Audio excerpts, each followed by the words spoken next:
Hello everyone, welcome back to Ajith movie motives YouTube channel. నేను ఈ వీడియోలో రీసెంట్గా సమంత గారు నటించిన మా ఇంటి బంగారం అనే మూవీని ఎక్స్ప్లెయిన్ చేయబోతున్నాను. మూవీ చాలా బాగుంది గాయ్స్. సమంత గారికి ఒక భయంకరమైన ఫ్లాష్ బ్యాక్ ఉంటుంది. ఆ ఫ్లాష్ బ్యాక్ ఏంటి, పెళ్లి చేసుకుని ఇంటికి వెళ్ళిన తర్వాత ఇంట్లో ఉన్న వాళ్ళందరినీ ఇంప్రెస్ చేసిందా లేదా, మంచి కోడలుగా, నిజమైన కోడలు అంటే ఎలా ఉండాలి, ఇవన్నీ తెలియాలంటే ఈ మూవీ చూడాల్సిందే. Spoiler alert. ఇంకా ఏ మాత్రం లేట్ చేయకుండా నేనైతే మూవీలోకి వెళ్ళిపోతాను. అంతకంటే ముందు మీకేం చలో తెలుసు కదండి, చిన్న లైక్ అండ్ స్మైల్తో వీడియోని స్టార్ట్ చేసేయండి. Thank you. మూవీ ఓపెన్ అవగానే మూవీలో సమంత గారి క్యారెక్టర్ పేరు స్వర్ణ పెళ్లి చేసుకున్న అతని పేరు అనిరుద్. వీళ్ళిద్దరూ ప్రేమించుకొని పెళ్లి చేసుకుంటారు. అనిరుద్ వాళ్ళ ఫ్యామిలీ చాలా పెద్ద ఫ్యామిలీ, ఆప్యాయతలు, అనురాగాలు, ప్రేమానురాగాలతో నిండున్న ఫ్యామిలీ. సీతమ్మాకెట్లో సిరిమల్ల చెట్టులా. అండ్ అందులో ఆడవాళ్ళు చాలా ట్రెడిషనల్ గా ఉంటారు. ఆ ఇంట్లో పెద్ద కొడుకైన అనిరుద్ ఎవరికి చెప్పకుండా మన స్వర్ణాన్ని పెళ్లి చేసుకోవడంతో ప్రేమించి పెళ్లి చేసుకున్నాడని ఎవరు అతనితో మాట్లాడకుండా దూరం పెడతారు. ఇప్పుడు అనిరుద్ వాళ్ళ చెల్లికి పెళ్లి ఉండడంతో స్వర్ణ, అనిరుద్ వీళ్ళిద్దరూ కలిసి తిరిగి వాళ్ళ ఇంటికి రావాలనుకుంటారు. మన స్వర్ణ కూడా చిన్నప్పటి నుంచే అనాథగా పెరిగి ఉంటుంది. అమ్మా నాన్న లేకపోవడంతో తనకు కూడా ఒక ఫ్యామిలీ కావాలనుకుంటుంది. ఎలాగైనా అనిరుద్ వాళ్ళ ఫ్యామిలీని ఇంప్రెస్ చేయాలని ఇప్పుడు బస్లో అనిరుద్తో ఈ విషయం డిస్కస్ చేసుకుంటూ వెళ్తుంది.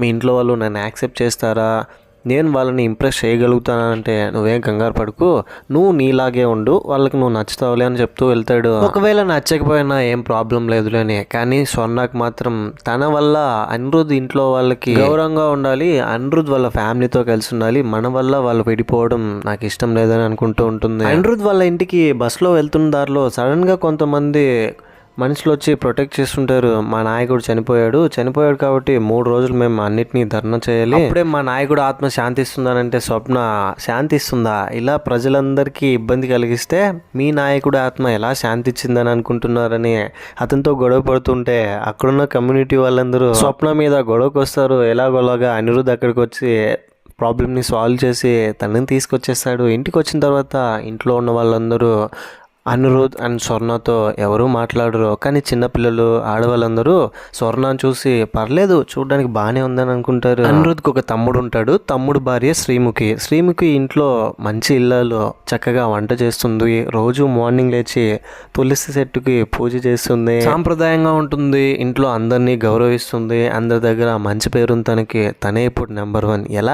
ఎలాగైనా తనకంటే మంచి పేరు నేను తెచ్చుకోవాలి, నేనే నెంబర్ 1 కోడలుగా ఉండాలి. ఎలాగో నేను పెద్ద కోడలు కాబట్టి వాళ్ళని ఇంప్రెస్ చేయాలని వంటలు చేయడానికి ట్రై చేస్తే పాపం మన స్వర్ణకి వంటలు రావట్లేదు. అనిరుద్ వాళ్ళ నాన్న పాలిటిక్స్ లో యాక్టివ్ గా ఉంటాడు. అతనికి ఆపోనెంట్ వ్యక్తి మధుసూదన్. అతనికి ఈసారి పార్టీ టికెట్ ఇవ్వాలని వాళ్ళందరూ నినాదాలు చేస్తుంటే అనిరుద్ వాళ్ళ నాన్న మాత్రం ఎవరైతే ప్రజలకు మంచి చేశారో, అవినీతికి పాల్పడకుండా వాళ్ళకి ఈసారి టికెట్ అని చెప్పడంతో మధుసూదన్ అనిరుద్ వాళ్ళ నాన్నపై పగ పెంచుకుంటాడు. కట్ చేస్తే జైల్లో కరుణ అనే ఒక వ్యక్తి ఉంటాడు.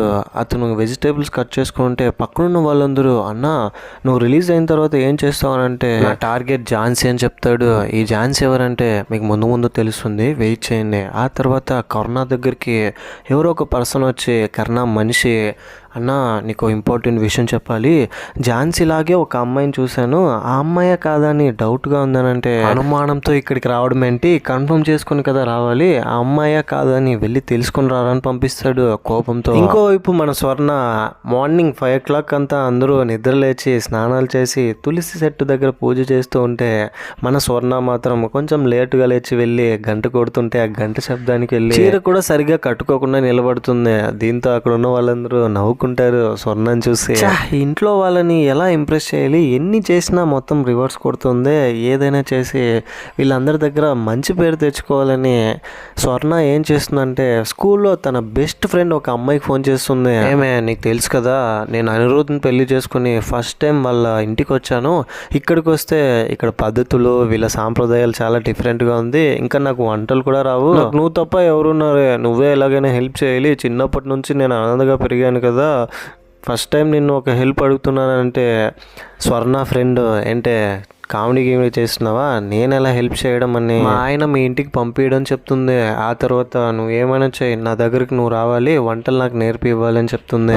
అంతేలే, నాకు మాత్రం ఎవరున్నారు, నా లైఫ్లో ఒక మంచి ఫ్రెండ్ లేదేమో అని బాధపడుతూ చెప్తే, సర్లేవే అలా ఏడవకు, నేను వస్తానులే, మా ఆయనకి ఏదో ఒకటి చెప్పని స్వర్ణ బెస్ట్ ఫ్రెండ్ స్వర్ణ దగ్గరికి వస్తుంది. అయితే ఇంటికి తీసుకెళ్తే ఎవరూ లేదని చెప్పింది కదా ముందు వెనక, ఇప్పుడు సడన్గా ఫ్రెండ్ అని చెప్తే ఇంట్లో ఉన్న వాళ్ళకి అనుమానం వస్తుందేమో అని స్వర్ణని ఒక రూమ్ బుక్ చేసి రూమ్లో ఉండనిచ్చి అదే రూమ్లోనే వంటలు చేయించి డైలీ మార్నింగ్ ఇంట్లో వాళ్ళకి తెలియకుండా ఫుడ్ అన్నిటిని తీసుకొచ్చి డైనింగ్ టేబుల్ మీద సర్వ్ చేస్తుంది.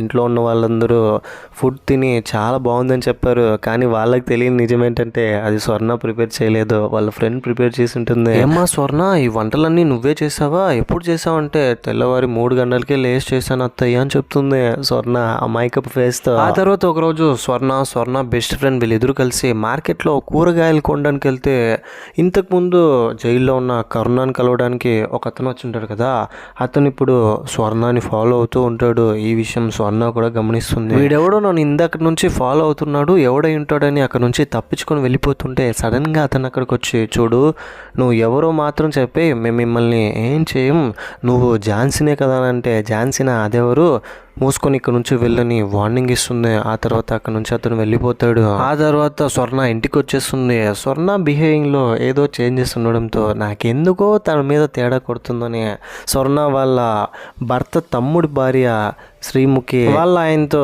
నాకు స్వర్ణాన్ని చూస్తుంటే ఏదో అనుమానంగా ఉందండి, తను ఏదో మన దగ్గర దాచుతున్నట్టుంది అని చెప్తుంది. నువ్వు తప్ప నీకు అందరూ అలాగే కనిపిస్తారులే అని అతను కూడా లైట్ తీసుకుంటాడు.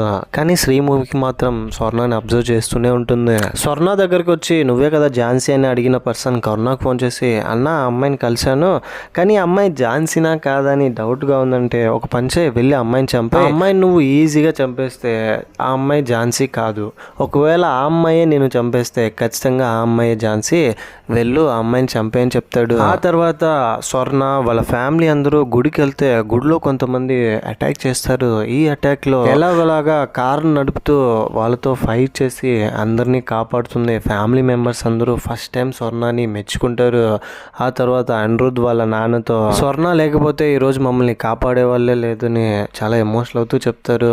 దీంతో అందరూ స్వర్ణని, అప్పటి వరకు ఏం తెలియదు అనుకున్నాం, ఇప్పుడు డ్రైవింగ్ చేసింది, వాళ్ళ దగ్గర నుంచి తెలివిగా కాపాడిచ్చిందని అనుకుంటారు. ఇంటి పెద్ద కోడల కోసం తీసిపెట్టిన నగల్ని స్వర్ణకి తీసుకొచ్చిస్తుంది వాళ్ళ అత్తయ్య. స్వర్ణ చాలా హ్యాపీగా ఫీల్ అవుతుంది. మెల్లగా అనిరుద్ వాళ్ళ నాన్న కూడా అనిరుద్ని స్వర్ణని యాక్సెప్ట్ చేయడానికి రెడీ అవుతాడు. నెక్స్ట్ డే అర్లీ మార్నింగ్ ఎప్పట్లాగానే స్వర్ణ బెస్ట్ ఫ్రెండ్ ఫుడ్ ప్రిపేర్ చేసి తీసుకొస్తుంటే కరుణకి డీల్ అప్పగిచ్చిన అతను ఇంకొక అతను ఇద్దరు ఫాలో అవుతూ వస్తారు స్వర్ణని. ఎవరి అమ్మాయి ఈ టైంలో ఎక్కడేం చేస్తుందని బయట నిలబడి చూస్తుంటే ఈ విషయం అర్థమైన స్వర్ణకి వాళ్ళ దగ్గరికి వెళ్ళి, ఇక్కడ నుంచి వెళ్ళిపోండి లేదా చచ్చిపోతారని వార్నింగ్ ఇస్తుంది. కానీ వాళ్ళు మాత్రం మేము ఇక్కడ నుంచి వెళ్ళడానికి రాలేదు, నువ్వే ఝాన్సీ అని ఒప్పుకో లేదంటే నిన్ను చంపేస్తామని బెదిరిస్తారు. ఆ తర్వాత స్వర్ణాన్ని చంపడానికి వెళ్తే స్వర్ణ వాళ్ళతో ఫైట్ చేసి వాళ్ళని బాగా కొడుతుంది. వాళ్ళందరినీ అక్కడ నుంచి పారిపోమని ఇంటికి వచ్చిన తర్వాత మళ్ళీ అతను రివెంజ్ తీసుకోవాలని ఇంటి లోపలికి వస్తాడు.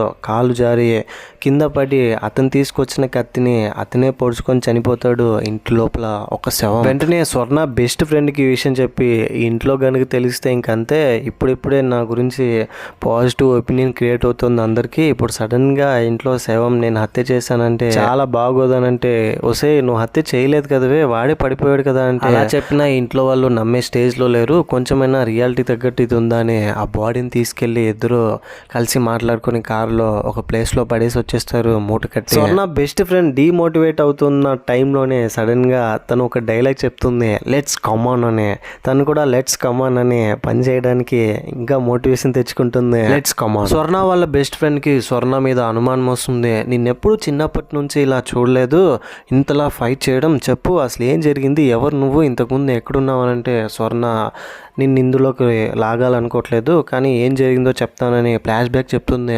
ఫ్లాష్ బ్యాక్లో స్వర్ణ ఒక అనాథ ఆశ్రమంలో చదువుతూ ఉంటుంది. స్వర్ణ బెస్ట్ ఫ్రెండ్ని దత్తత తీసుకుని వెళ్ళిపోతారు. స్వర్ణ మాత్రం అక్కడే ఉండిపోతుంది. ఆ తర్వాత హాస్టల్లో ఉన్న వార్డెన్ స్వర్ణ తప్పుగా చూడడంతో ఇంకా ఏం చేయాలో అర్థం కాక అక్కడ నుంచి పారిపోతుంది. చాలా పనులు చేస్తుంది. చివరికి ఒక లాడ్జ్లో వర్క్ చేస్తుంటుంది. అక్కడ కూడా అక్కడున్న ఒక వార్డెన్ స్వర్ణపై తప్పుడు ఉద్దేశంతో తన మీద అటాక్ చేయడానికి ప్లాన్ చేస్తూ ఉంటాడు. ఎలాగోలాగా స్వర్ణ అతని దగ్గర నుంచి రోజు తప్పించు తెచ్చుకొని భయంతో బ్రతుకుతూ ఉంటుంది. అదే టైంలో ఆ ఏరియాలో కొంతమంది గ్రూప్ వస్తారు. వచ్చిన వాళ్ళందరూ చాలా ధైర్యవంతులు. అధికారంలో ఉన్న వాళ్ళకి భయపడకుండా ఎవరైతే అవినీతి చేశారో వాళ్ళని అప్పటికప్పుడే వచ్చి చంపేసి వెళ్ళిపోతారు, లేదా న్యాయం చేసి వెళ్తారు, ఎవరికి తెలియకుండా అడవుల్లో బ్రతుకుతూ. ఇప్పుడు వాళ్ళ గ్యాంగ్ని చూసి స్వర్ణ కూడా ధైర్యం తెచ్చుకుంటుంది. తన పైన ఎప్పుడో ఒక కన్నేసిన అతన్ని అటాక్ చేయడానికి ట్రై చేస్తే ఈ అటాక్ లో అతను చనిపోతాడు. వాళ్ళ గ్యాంగ్ నాయకుడు కరుణ స్వర్ణని చూసి, నువ్వు చాలా ధైర్యవంతమైన అమ్మాయిలా ఉన్నావు, నాతో పాటు వచ్చే, నువ్వు ఇక్కడ కాదు ఉండాల్సిందని అతనితో పాటు ఫారెస్ట్ తీసుకెళ్ళిపోతాడు. వాళ్ళ గ్యాంగ్ లో స్వర్ణని చేర్చుకుంటాడు. స్వర్ణని వాళ్ళ గ్యాంగ్ లో చేర్చుకున్న తర్వాత అన్ని రకాల విద్యలు నేర్పిస్తాడు. గన్ షూటింగ్, కరాటీ, మిస్సైల్ లాగా తయారు చేస్తాడు. స్వర్ణ అక్కడ వీళ్ళందరూ జనాలకి మంచే కదా చేస్తున్నారని వాళ్ళతో ఉంటుంది. కానీ ఒక స్టేజ్కి వచ్చేసరికి వాళ్ళ నాయకుడు కరుణ అవినీతి పరుడుగా మారిపోతాడు. డబ్బు కోసం వీళ్ళందరినీ ఉపయోగించుకున్నాడని స్వర్ణకు అర్థమయ్యి పోలీసులకి కరుణని పట్టించేస్తుంది. పోలీసులు కరుణని తీసుకెళ్లిన తర్వాత స్వర్ణ మీద ఫుల్ కోపంతో ఉంటాడు. అతను స్వర్ణ పేరును ఝాన్సీగా మార్చేస్తుంటాడు. ఇప్పుడు ఝాన్సీ అనే నేమ్ ని మళ్ళీ స్వర్ణగా మార్చుకుని నార్మల్ గా బ్రతుకుతూ ఉండడంతో ఆ తర్వాత అనిరుద్ పరిచయమయ్యి అనిరుద్ని పెళ్లి చేసుకుని ఇప్పుడు ఇక్కడికి వచ్చి ఉంటుంది. ప్రెసెంట్ లో స్వర్ణ వాళ్ళ బెస్ట్ ఫ్రెండ్ దగ్గర చెప్పుకుని బాధపడుతుంది. ఇప్పుడు ఎలాగైనా ఈ ఇంట్లో వాళ్ళకి ఈ విషయం తెలియకుండా ఆపాలి, నా వెనక ఫాలో అయింది ఖచ్చితంగా ఆ కరుణ మనిషిలో. ఆ కరుణ జైల్లో నుంచి తిరిగి రాగానే ఫస్ట్ టార్గెట్ నేనే, నాకేం చేయాలో అర్థం కావట్లేదని స్వర్ణ బెస్ట్ ఫ్రెండ్ తో చెప్పి చాలా ఎమోషనల్ అవుతుంది. ఇంకోవైపు కరుణ జైల్లో అతను పంపించిన అతన్ని ఝాన్సీ చంపేసిందని, ఝాన్సీ అక్కడే ఉందని తెలుసుకుంటాడు. ఇంతటితో ఇంటర్వెల్. సెకండ్ హాఫ్ లోకి వెళ్ళబోయే ముందు మీకు గనక ఎక్స్ప్లెనేషన్ నచ్చితే మరిన్ని ఇలాంటి కైండ్ ఆఫ్ ఎక్స్ప్లెనేషన్ వీడియోస్ కోసం మన ఛానల్ని సబ్స్క్రైబ్ చేసి బెల్ ఐకాన్ క్లిక్ చేసేయండి. సెకండ్ హాఫ్ ఓపెన్ అవగానే జరిగిందంతా మర్చిపో, ఏం కాదులే, మీ ఇంట్లో వాళ్ళకి విషయం ఎప్పటికీ తెలియదని స్వర్ణ బెస్ట్ ఫ్రెండ్ స్వర్ణని మోటివేట్ చేసి మళ్ళీ ఇంటికి తీసుకెళ్తుంది. సడన్ గా స్వర్ణ బెస్ట్ ఫ్రెండ్ అంటుంది ఏంటని ఇంట్లో ఉన్న వాళ్ళందరినీ మాయ చేస్తున్నావు ఏంటని అడిగితే, నేను స్వర్ణ ఇద్దరు చిన్నప్పుడు ఒకే హాస్టల్లో ఉండేవాళ్ళమని వాళ్ళందరితో చెప్తుంది. స్వర్ణ అండ్ స్వర్ణ బెస్ట్ ఫ్రెండ్ ఇద్దరు అదే ఇంట్లోనే ఉంటారు అప్పటి నుంచి. ఆ తర్వాత అనిరుద్ చెల్లికి పెళ్లి జరగబోతుంది. అందరూ కలిసి హ్యాపీగా సెలబ్రేట్ చేసుకుంటారు. అంతా పూర్తయిన సమయంలో స్వర్ణని మళ్ళీ ఎవరో ఫాలో అవుతున్నారు. వచ్చింది కరుణ అని స్వర్ణకు అర్థమయ్యి నేరుగా కరుణ దగ్గరికి వెళ్ళిపోతుంది. కరుణ స్వర్ణని చూసి, నువ్వేం మారలేదు, అప్పుడు ఎలా చూసానో ఇప్పటికీ అలాగే ఉన్నావు, నువ్వు ఉండాల్సింది ఇక్కడ కాదు, నన్ను పట్టించినా కూడా పోలీసులకి నీకు నా పైన ద్వేషం ఉన్నప్పటికీ నీ మీద నాకు అస్సలు కోపం లేదు, ప్రేమే ఉంది, నేను నిన్ను పెళ్లి చేసుకోవాలనుకుంటున్నాను, అప్పుడే చెప్పాలనుకున్నాను, ఆ లోపు ఇలా జరిగిపోయింది, పద మనం ఒక జీవితాన్ని ప్రారంభిద్దాం, నువ్వు ఇక్కడ ఉండాల్సిన దాని కాదు, అయినా ఇప్పుడు నువ్వు బ్రతుకుతున్నాడు ఒక బ్రతికేనా అంటే, చూడు కరుణ, నాకు పెళ్ళి అయిపోయింది, నాకు ఒక ఫ్యామిలీ ఉంది, నన్ను వదిలే అని చెప్తుంది. దాంతో కరుణ, హో ఫ్యామిలీ ఉందా, పెళ్ళి కూడా అయిపోయిందా, అనవసరంగా నేను మిస్ చేసుకున్నాను, సర్లే నువ్వు వెళ్ళి నీ పాటికి నువ్వు హ్యాపీగా బ్రతికే, నేను ఇక మీద నిన్ను డిస్టర్బ్ చేయనని అక్కడి నుంచి వెళ్ళిపోతాడు. ఆ తర్వాత స్వర్ణ కూడా కరుణ ఇంకా మనల్ని డిస్టర్బ్ చేయడని హ్యాపీగా ఉంటుంది. కరుణ నిజానికి అబద్ధం చెప్పొచ్చుంటాడు, నన్నే మోసం చేసింది కదా, చెప్తా నేనేంటో చూపిస్తానని అంటాడు. అనిరుద్ వాళ్ళ నాన్నకి ఆపోనెంట్ క్యాండిడేట్ మధుసూదన్తో పడదని తెలుసుకుని మధుసూదన్ దగ్గరికి వెళ్ళి కరుణ చేతులు కలిపి, నీకు గనక నా అవసరం ఉందని అనిపిస్తే నాతో చేతులు కలుపు, మనం వాళ్ళ ఫ్యామిలీని అంతం చేయడంతో పాటు నువ్వు ఏదైతే అవ్వాలనుకుంటున్నావో ఆ పదవిని నీకు వచ్చేలా చేస్తానని చెప్తాడు. దాంతో అతను కూడా కరుణ ఇలాంటి టైంలో హెల్ప్ చేస్తాడని చేతులు కలుపుతాడు. ఇద్దరు ఒకటవుతారు. కరుణ మళ్ళీ నీ లైఫ్లోకి రాను అని స్వర్ణతో చెప్పేసి వెళ్ళిపోయినప్పటికీ స్వర్ణ ఇంకా అతన్ని పూర్తిగా నమ్మదు. అతని నిజ స్వరూపం తెలుసు కాబట్టి ఇంకా అలర్ట్గానే ఉంటుంది వాళ్ళ ఫ్యామిలీ కాపలాగా. ఒకరోజు అందరూ జాతరకు వెళ్తే ఆ రోజు కూడా వాళ్ళ ఫ్యామిలీ మీద అటాక్ ప్లాన్ చేస్తారు. ఈసారి డైరెక్ట్ గా అనిరుద్ వాళ్ళ నాన్నని చంపేయడానికి మధుసూదన్తో చేతులు కలిపి కరుణ ముందుగానే ఆపదను పసిగట్టిన స్వప్న వాళ్ళున్న ప్లేస్కి వెళ్ళి ఎవరికి తెలియకుండా బస్సులో వాళ్ళు ఉంటే వాళ్ళతో ఫైట్ చేసి వాళ్ళ మావయ్యని కాపాడుకుంటుంది. ఆ తర్వాత స్వర్ణకి చాలా గిల్ట్గా అనిపిస్తుంది, నా వల్ల వీళ్ళ ఫ్యామిలీకి ప్రాబ్లం, నేను వీళ్ళ దగ్గర నిజాన్ని దాచి తప్పు చేస్తున్నానని చాలా రిగ్రెట్ ఫీల్ అవుతుంది. ఇంకోవైపు శ్రీముఖి అండ్ ఆ ఇంట్లో పనిచేసే అతను స్వర్ణ మీద ఒక కన్నేసి ఉంచుంటారు. తను ఏదో దాస్తుంది, తన చుట్టూ ఏదో జరుగుతుందని. స్వర్ణ బెస్ట్ ఫ్రెండ్ ని ట్రాప్ చేసి ఏం జరిగిందో అడిగితే ఆ రోజు ఒక శవాన్ని గోనె సంచిలో తీసుకెళ్లడం మేము చూసామని చెప్పేస్తారు వీళ్ళు.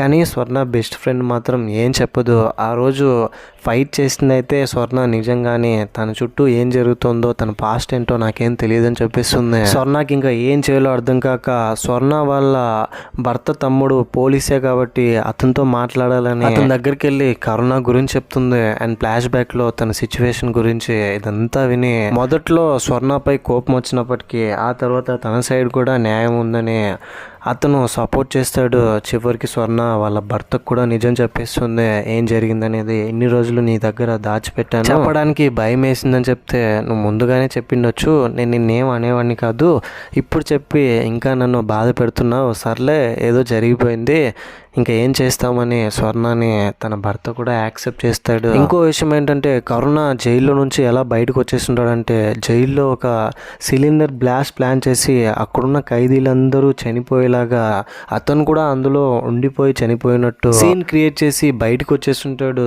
గవర్నమెంట్ దృష్టిలో కరుణ చనిపోయాడు, కానీ నిజానికి బయట కరుణ బ్రతికే ఉన్నాడు. ఇప్పుడు కరుణ నేరుగా స్వర్ణ వాళ్ళ ఇంటికి వచ్చేస్తాడు. ఎవరు ఏంటని అడిగితే స్వర్ణ వాళ్ళ బావని చెప్తాడు. స్వర్ణ కూడా స్వర్ణ వాళ్ళ బావేని అందరితో యాక్ట్ చేస్తుంది. ఒకవేళ చేయకపోతే అతను ఎక్కడ నిజం అందరికీ చెప్పేస్తాడేమో. అతను భోజనం చేస్తుంటే కరుణ శ్రీముఖి అండ్ ఇంకొక అతను వచ్చి స్వర్ణ ఎక్కడి నుంచి వచ్చింది, స్వర్ణ పాస్ట్ ఏంటని అడిగితే అతను కూడా ఏం చెప్పడు. ఆ తర్వాత స్వర్ణని రూమ్ లోకి తీసుకెళ్లి ఏంటే గేమ్స్ ఆడుతున్నావా, ఇప్పుడు నీ బెడ్రూమ్ లోకి వచ్చి నీతో మాట్లాడుతున్నాను, బయట నీ గురించి అందరూ ఏమనుకుంటున్నారు తెలుసా, ఇప్పటికీ మించిపోయిందేం లేదు, నేను నిన్ను పెళ్లి చేసుకుంటాను, నాతో పాటు వచ్చాయని కోపంగా తిరిగి నేను మళ్ళీ వస్తానని అక్కడి నుంచి వెళ్ళిపోతాడు. ఇంట్లో ఉన్న వాళ్ళందరూ బావ అంటున్నాడు. రూమ్ లోపలే వెళ్ళి ఏదో మాట్లాడేసి వచ్చాడు. తను కూడా ఏం చెప్పట్లేదంటే సడన్ గా బావ ఎక్కడి నుంచి వచ్చాడని అందరూ అదోలో చూస్తుంటారు. స్వర్ణ వాళ్ళ మరిది పోలీస్ కాబట్టి అతని స్టైల్లో డ్యూటీ చేసి ఫైనలీ కరుణని పట్టుకుంటాడు. పట్టుకుని తీసుకెళ్తూ మీరు ధైర్యంగా ఉండండి వదిన, ఇంకా మీకు ఎలాంటి ప్రాబ్లం ఉండదని చెప్పి వెళ్తాడు. ఆ తర్వాత స్వర్ణ ఇంట్లో ఉన్న వాళ్ళందరినీ ఒక చోట చేర్చి జరిగిందంతా చెప్పేస్తుంది తన ఫ్లాష్ బ్యాక్ని. అందరూ ఇదంతా విని మా దగ్గర నిజం దాచావు కరెక్టే, కానీ ఇక్కడికి వచ్చిన తర్వాత నన్ను కూడా ఒకసారి కాపాడావు కదమ్మా అని అనిరుద్ధ్ వాళ్ళ నాన్న ఒక అటాక్లో నుంచి తను కాపాడిందని, అయిందేదో అయిపోయింది, నువ్వు చాలా మంచి అమ్మాయివమ్మా, నీలాంటి వాళ్ళకి మేము ఇలాంటి టైంలోనే తోడుగా ఉండాలని అందరూ స్వర్ణని అర్థం చేసుకుంటారు. స్వర్ణ చాలా హ్యాపీగా ఫీల్ అవుతుంది. శ్రీముఖి కూడా వచ్చి సారీ చెప్తుంది స్వర్ణకి, చాలాసార్లు ఇబ్బంది పెట్టాను మిమ్మల్ని. పోలీసుల దగ్గర నుంచి తప్పించుకొని కరుణ వాళ్ళ గ్యాంగ్తో తిరిగి స్వర్ణ వాళ్ళ ఇంటికి అటాక్ చేయడానికి చంపేయడానికి వస్తాడు ఫుల్ కోపంతో. లోపల ఉన్న స్వర్ణ అందరితో ఎవరిని భయపడొద్దని చెప్పి ఏం జరిగినా చూసుకుందాం, వాళ్ళు మన మీద అటాక్ చేయడానికి వచ్చారు, ఇంట్లో ఏదేదైతే వెపన్స్ ఉన్నాయో కొట్టడానికి వీలవుతుందో అన్నిటినీ తీసుకొచ్చేసేయండి అని చెప్తే ఇంట్లో ఉన్న వంటకు వాడే వస్తువులు, కత్తులు ఇవన్నీ తీసుకొచ్చేస్తారు. ధైర్యంగా ఉంటారు అందరూ స్వర్ణ ఉందని. వాళ్ళందరితో స్వర్ణ ఫైట్ చేస్తుంటే ఇంట్లో ఉన్న వాళ్ళందరూ చూసి షాక్ అవుతారు. అంతలా క్లవర్ గా ఫైట్ చేస్తుంటుంది, గన్తో షూట్ చేస్తుంటే ఈ అమ్మాయి గురించి తెలియక ఇన్ని రోజులు మనం తనతో ఆడుకున్నామని అనుకుంటారు. ఒక పాయింట్ వచ్చేసరికి కరుణ స్వర్ణ వీళ్ళిద్దరికి ఫైట్ నడుస్తుంది. ఇద్దరు ఒకరినొకరు కొట్టుకుంటారు. స్వర్ణ కరుణని కత్తితో గొంతు మీద పొడుస్తుంది. కరుణ కూడా స్వర్ణని గన్తో షూట్ చేస్తాడు. ఇద్దరికి గాయాలవుతుంది. నాకంటే ముందు నువ్వే చచ్చిపోతావు స్వర్ణ అంటే, నేను చచ్చిపోయినా పర్లేదు, నా కోసం ఒక ఫ్యామిలీ ఉంది, నన్ను తలుచుకునే వాళ్ళు ఉన్నారు, నాకంటూ ఇప్పుడు కొంతమంది ఉన్నారని చాలా గర్వంగా చెప్తుంది వాళ్ళ ఫ్యామిలీ గురించి. ఆ తర్వాత కొంతసేపటికి కరుణ అక్కడే చనిపోతాడు. ఆ తర్వాత స్వర్ణని హాస్పిటల్ తీసుకెళ్తారు. తను బ్రతుకుతుంది. ఎప్పట్లాగే స్వర్ణ ఎలా బ్రతకాలనుకుందో, ఎలా వాళ్ళ ఫ్యామిలీతో ఉండాలనుకుంటుందో అలాగే ఆప్యాయత, ప్రేమ, అనురాగాలతో హ్యాపీగా ఉంటుంది. ఏ గొడవ లేకుండా. ఫ్యామిలీ మెంబర్స్ అందరికీ ఫ్లాష్ బ్యాక్ తెలిసింది, అందరూ యాక్సెప్ట్ చేశారు. స్వర్ణతో అందరూ కలిసి మెలిసి ఉంటారు. మా ఇంటి బంగారం అయిపోయింది వాళ్ళ ఇంటికి. ఇంతటితో ఈ మూవీ ఎండ్ అయిపోయింది. ఈ మూవీపై మీ ఒపీనియన్ ఏంటి, నా ఎక్స్ప్లెనేషన్ మీకు ఎలా అనిపించింది అనే దాన్ని ఏదో ఒకటి కింద కమెంట్ బాక్స్లో తప్పకుండా నాతో షేర్ చేసుకోండి. అండ్ చాలామంది మన వీడియోస్ చూస్తున్నారండి, సబ్స్క్రైబ్ చేసుకోండి మీకు గనక నా ఎక్స్ప్లెనేషన్ నచ్చితే. ఇంకో ఇలాంటి ఇంట్రెస్టింగ్ మూవీ ఎక్స్ప్లెనేషన్ వీడియోతో మీ ముందుంటాను. అంతవరకు సేఫ్గా ఉండండి, నవ్వుతూ ఉండండి, నవ్విస్తూ ఉండండి. Thank you. జై హింద్.